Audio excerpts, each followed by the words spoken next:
प्रकृति के अपने नियम होते हैं, ऐसे नियम जो धरती पर रहने वाले हर जीव को मानने होते हैं। यदि वो ऐसा नहीं करते तो उनका अंत निश्चित होता है। उदाहरण के रूप में समझाने के लिए हम आपको दो पक्षियों के बारे में बताएंगे। सबसे पहले बात करते हैं डोडो नाम के पक्षी की। ये मॉरिशस और हिंद महासागर के कुछ अन्य द्वीपों पर पाए जाते हैं। ये वो द्वीप हैं जिन पर मनुष्यों की बसावट कुछ 100 वर्ष पहले ही हुई। डोडो पक्षी हजारों वर्ष से इन द्वीपों पर बड़े आराम के साथ रहते थे। वहाँ इनका शिकार करने वाला कोई अन्य जीव जंतु नहीं था, इसीलिए ये पीढ़ी दर पीढ़ी रक्षात्मकता और आक्रामकता को भूलते गए। द्वीपों पर ही उन्हें भरपूर खाना मिलता था, इसलिए चिंता की कोई बात नहीं थी। प्रकृति ने मूल रूप से उन्हें तीव्र गति से भागने और उड़ने के गुण दिए थे, लेकिन इसकी कोई आवश्यकता ही नहीं पड़ती थी। धीरे धीरे इनके पैरों की हड्डियां नरम होती चली गईं। 16वीं शताब्दी के शुरू में जब डच लोग मॉरिशस पहुंचे तो वह हैरान रह गए कि इस पक्षी को बहुत आराम से पकड़ा जा सकता है। खतरा सामने देखकर भी वो स्वयं को बचाने की कोशिश नहीं करते। डच लोग अपने साथ कुत्ते और चूहे इत्यादि भी लेकर गए थे। कुत्तों ने भी इनका शिकार करना शुरू कर दिया, चूहों ने इनके अंडे खाने शुरू कर दिए।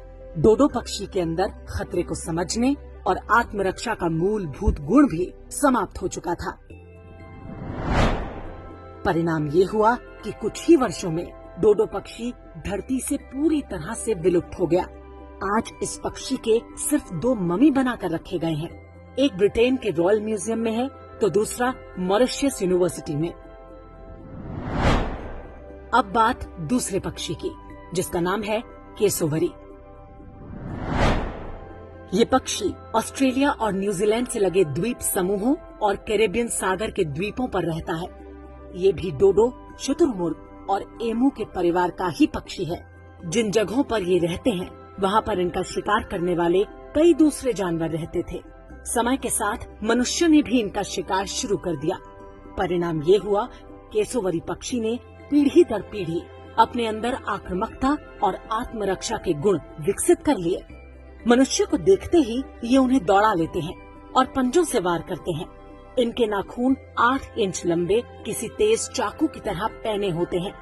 ये पक्षी 50 किलोमीटर प्रति घंटे की रफ्तार से दौड़ सकता है। इस पक्षी ने समय के साथ झुंड यानी समूह में रहना भी सीख लिया। कोई शिकारी अगर हमला करे तो समूह का दूसरा पक्षी पीछे से आकर शिकारी पर हमला कर देता है।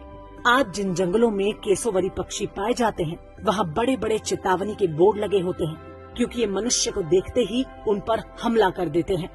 मनुष्य ने भी उनका शिकार बंद कर दिया और केसोवरी आज आराम से अपने प्राकृतिक निवास स्थलों पर ही रहते हैं। इन दोनों पक्षियों के उदाहरण से वही सीख मिलती है कि जो प्रजाति अपनी नई पीढ़ियों को हमलों का प्रतिकार नहीं सिखाती वो नष्ट हो जाती है।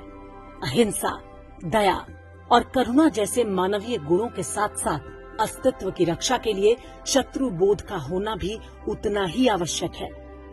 शत्रु बोध के अभाव के लक्षण आज हम अपने समाज में स्पष्ट देख सकते हैं। हम उनको भी अपने जैसा समझने लगते हैं जिन्हें बचपन से ही बता दिया गया है कि काफिर को मारना या उसका धर्मांतरण करना ही उनके जीवन का एकमात्र लक्ष्य है। जिसे देखो वो यही सर्टिफिकेट लेकर घूम रहा है कि सारे मुसलमान एक जैसे नहीं होते, सारे मजहब अच्छा इंसान बनाना सिखाते हैं, इत्यादि इत्यादि। आपको बताया नहीं गया होगा कि पाकिस्तान बनने के ठीक पहले तक कराची और लाहौर जैसे शहरों में हिंदू बड़ी बड़ी हवेलियां बनवा रहे थे। आज उन हवेलियों में शांति दूत रहते हैं। जिन्होंने इन्हें बनवाया उनकी संतानें आज भारत के अलग अलग शहरों में बसाई गई पुनर्वास कॉलोनियों में रहती हैं। कश्मीर में पंडितों ने भी बड़ी बड़ी हवेलियां बनवाई थी। आज उन हवेलियों में भी शांति दूत रहते हैं। केरल के कासरगोड सहित कुछ जिलों में हिंदुओं की हवेलियां अब मजहब विशेष के काम आ रही हैं। लगभग यही स्थिति बंगाल की है। हिंदुओं की बड़ी जनसंख्या आज डोडो पक्षी बनी हुई है। उन्हें लगता है कि वो निरीह, डरपोक और सेक्युलर बने रहेंगे तो आक्रमणकारी उन पर दया कर देगा। वो अपने बच्चों को आत्मरक्षा के मूल प्राकृतिक गुणों से भी वंचित कर रहे हैं। लेकिन ये भूल जाते हैं कि जो प्रजाति अपनी रक्षा स्वयं नहीं कर सकती, प्रकृति कभी उनका शोक भी नहीं मनाती।